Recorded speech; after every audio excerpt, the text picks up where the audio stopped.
বন্ধুরা চলো, এই বৌদিটার প্রচণ্ড কুটকুটুনি আছে, কুটকুটুনিটা একটু মিটুতে হবে, নাহলে পরে খুব অসুবিধা হবে বৌদিটার। চলো আগে ভিডিওটা দেখে নিই। তো আমার মতে এক জাত ছাড়া আতঙ্কবাদী হয় না, কারণ তাদেরই জাতের একজন পাকিস্তানের শিক্ষায় শিক্ষিত আমাদের মাননীয় মুখ্যমন্ত্রীকে মারার জন্য প্ল্যান বানিয়েছিল।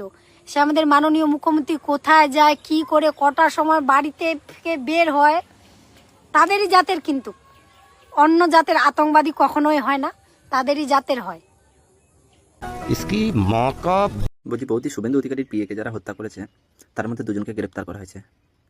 আপনার স্বজাতের মানুষ, আপনার বাপ হবে হয়তো, আপনার বাপ চাচা হবে হয়তো, বাপ কাকা হবে হয়তো। তারা কি, তারা আতঙ্কবাদী নয়? মজহব কেন টানছ, ধর্ম কেন টানছ? সে আতঙ্কবাদী। আর শুভেন্দু অধিকারী পিএকে যারা মারলো তারা আতঙ্কবাদী নয়? কেন আতঙ্কবাদী নয়? তারাও তো আতঙ্কবাদী না? তারা তোমার বাপ কাকা হয়, ওই জন্য আতঙ্কবাদী নয়? মজহব ধরে টানছ কি কারণে? একটা ধর্মকে কি করতে আঘাত দিচ্ছ তুমি? তোমার ধর্মের মানুষগুলো যখন মানুষ মারছে তারা আতঙ্কবাদী নয়, তারা সনাতনী বাহিনী, তাই তো? যদি শুভেন্দু অধিকারীকে মারবার যদি সে যদি প্ল্যান করে থাকে, 100বার সে আতঙ্কবাদী। তাকে অ্যারেস্ট করেছে, তার পরিপূর্ণ শাস্তি হওয়া দরকার। কিন্তু হ্যাঁ, শুভেন্দু অধিকারীর পিএকে যারা মারতে এসেছিল তারা কি, তারা সনাতনী বলে তারা আতঙ্কবাদী নয়?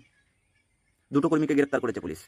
শুভেন্দু অধিকারীকে পিএকে যে হত্যা করা হয়েছে সেই ব্যাপারে দুজনকে গ্রেপ্তার করেছে। দুজনাই তো সনাতনী, দুজনাই তো তোর বাপ কাকা, তোর জাতের।